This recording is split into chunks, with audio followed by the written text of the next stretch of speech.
பசங்களுக்கு ஸ்கூல் விட்டு வரும்போது ஈவினிங் டைமில் இந்த மாதிரி ஒரு ஸ்நாக் பண்ணி கொடுங்க. ஜஸ்ட் 10 நிமிஷத்தில் செஞ்சிடலாம். நிறைய பொருள் கூட தேவையில்ல, வெறும் 3 பொருள் தான். வாங்க அதை எப்படி பண்ணுறதுன்னு பார்க்கலாம். அதுக்கு ஒரு பேனில் 1 கப் அரிசி மாவு எடுத்திருக்கேன். இது வந்து பச்சரிசி மாவு தாங்க. இதை வந்து லைட்டாக ஒரு 2 நிமிஷத்துக்கு வறுத்து விட்டுடலாம். வறுத்துட்டு இதை எடுத்து ஒரு ஓரமாக ஆற வச்சிடலாம். வேறு ஒரு கடாயில் 1 டீஸ்பூன் மட்டும் நெய் சேர்த்துக்கிறேன். ஒரு 2 பத்த அளவில் தேங்காவை இந்த மாதிரி துருவி சேர்த்துக்கிறேன். இதை நல்லா அந்த நெய்யிலேயே வறுத்து விட்டுடலாம். நான் இது கூடயே ஒரு 100 கிராம் நாட்டு சர்க்கரை சேர்த்துருக்கேங்க.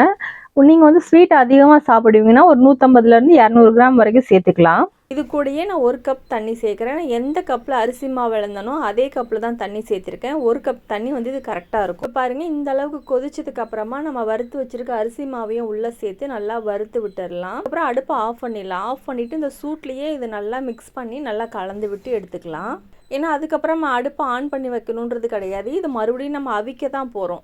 அப்போ இந்த மாவு இதில் கலந்துட்டாலே வந்து நல்லாயிருக்கும். இதுலேயே வந்து உங்களுக்கு முக்கால்வாசி மாவு வெந்து வந்துடும். பார்த்தீங்கனாலே தெரியும் மாவு நல்லா வெந்துருச்சு. இது இந்த மாதிரி அழுத்தம் கொடுத்து நல்லா பிசைஞ்சு எடுத்துக்கலாம். இது மாதிரி பிசையும் போது மாவு பார்த்திங்கன்னா இந்த அளவுக்கு நல்லா சாஃப்டாக உங்களுக்கு வரும். இப்போ பார்த்தீங்கன்னா கையில் நெய்யோ எண்ணெயோ தடவிக்கிட்டு கொஞ்சமாக மாவு எடுத்து இந்த மாதிரி நல்லா திரட்டி எடுத்துக்கலாம்.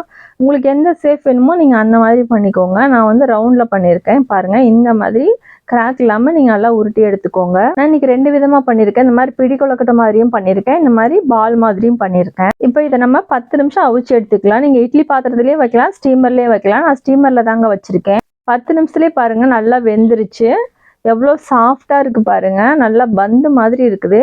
பசங்க இப்போ ஸ்கூல் விட்டு வராங்கன்னா சட்டுன்னு வெறும் 10 நிமிஷத்தில் நம்ம ரெடி பண்ணி கொடுத்துடலாங்க. டேஸ்ட்டும் ரொம்ப சூப்பராக இருக்கும். இந்த வீடியோ பிடிச்சிருந்துச்சு நம்ம சேனலை ஃபாலோ பண்ணிக்கோங்க ஃப்ரெண்ட்ஸ்.